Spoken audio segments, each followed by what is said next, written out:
Okay, great.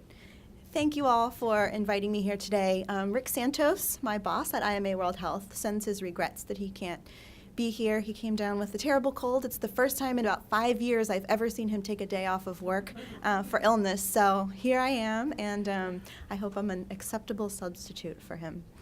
My name is Emily Esworthy. I've been with IMA for about 5 years. I work both in the communications side as well as in our projects to end sexual and gender-based violence, both internationally and here in the U.S.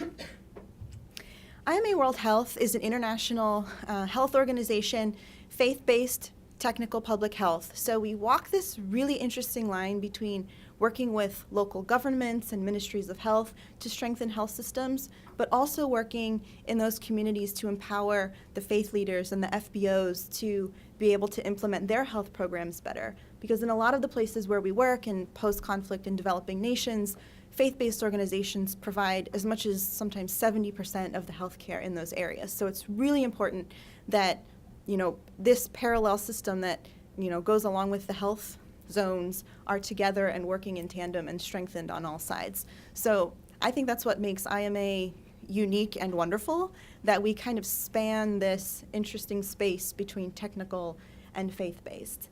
And basically our flagship SGBV project is in Eastern Congo.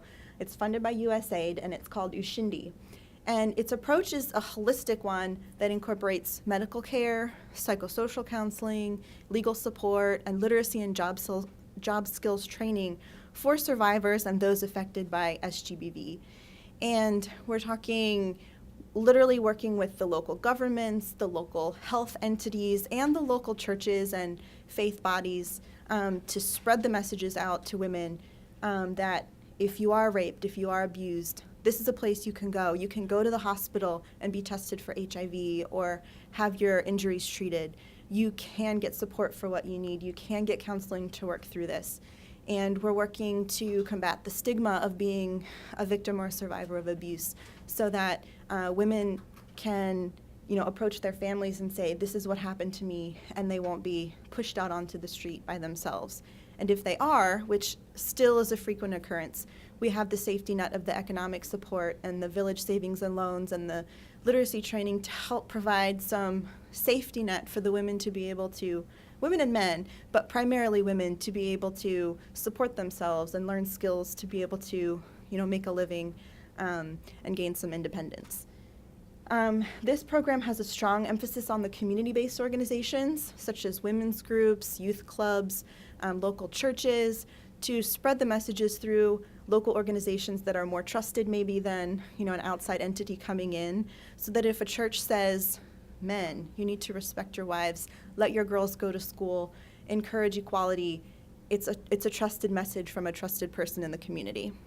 A year ago this week I was in the Beni area of Eastern Congo, and we were talking with a church that just a few months before had taken these Ushindi messages really to heart and approached a local brothel that was very successful and helped to rescue the women. They paid off their debts. They talked to a brothel owner who was a female and encouraged her that there are other ways to make your living and that here are some things the church can enable you to do to help with that. And to me, that just spoke so highly of the approach of this program of empowering the local community to think and chew on these messages and then approach it in a way that was most suitable to their context. The thing about this program, though, is that as a faith-based organization, IMA really struggled with, how do we do this work internationally and then come and talk to our constituents here in the U.S. without doing something about the issues in our own communities, because we know this is not something that just happens in Eastern Congo, even though it's in the news. It's something we really need to tackle here as well as faith-based organizations. So as we were sort of chewing on this issue, in 2011, our partners at Tear Fund released a study called Silent No More, and it focused on 5 countries. If I remember, it's Rwanda, Liberia, Burundi, Papua New Guinea, I can't remember the last one, I'm sorry. But it talked about the church's untapped potential to address sexual and gender-based violence. And the potential is huge worldwide. I mean, our churches are well connected. They often have a lot of funding. They, have a lot of social influence. And so this report examined how that could work. And it led to the launch of a coalition called We Will Speak Out. It was launched in 2011 at Lambeth Palace with numerous NGOs from around the world joining in. And IMA was invited to join in because we have a massive network of faith organizations in the US, and we ended up launching our own US sort of branch of this initiative over the last couple of years. And so We Will Speak Out US is part of this global movement of organizations working together to advocate through the UN, through the recent event at the FCO in London, at the Sexual Violence and Conflict Summit in London last summer, as well as local initiatives in the home countries where we work. So IMA is basically the secretariat of that US branch of this coalition. Here are members. I won't dwell on this, but it is a pretty diverse group thus far. We have 15 members, interfaith, and we're always looking to grow. Lots of people are doing amazing things, and the We Will Speak Out platform is really designed to amplify what is already being done. Not reinvent any wheels, but really to just keep the momentum going. There are many challenges to speaking out and empowering people to do so in the faith level. I won't go through all of these, but we realized you can't ask people to speak out unless they're adequately prepared, or else you risk re-victimizing them. So what we did was we created a study.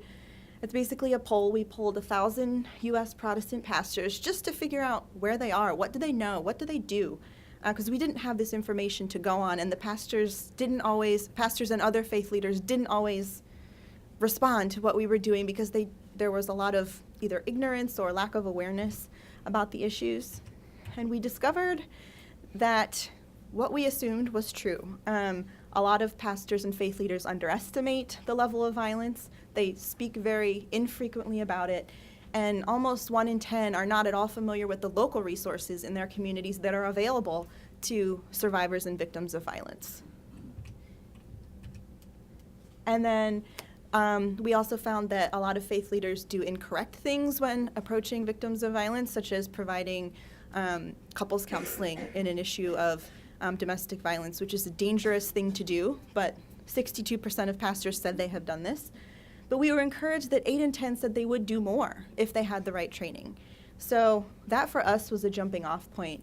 And we learned a lot, but there are so many things that we still need to do. Like, how do we take this information and engage seminaries to train their faith leaders to do more? How do we change those attitudes that are, barriers to making this work happen? What are the proper tools that are needed? What's out there? How can we mobilize those tools to get to who they need to get to? And then how can we sort of unite the denominational level at the top with the grassroots work at the bottom to make sure at all levels there's buy-in and there's action being taken? And my last slide is just the next step for We Will Speak Out US is that we're taking this research another step forward with Harvard Divinity School to do some sort of on-the-ground work in the Boston area to really dig into what the faith communities there are doing, identifying some tools that could be utilized in other contexts and scaled up across the United States. So we'll see where that leads us over the summer. The results will be out, and then we'll kind of go from there and working with our communities and seeing how they can be adapted. So that's it for me. I will turn it over, and we can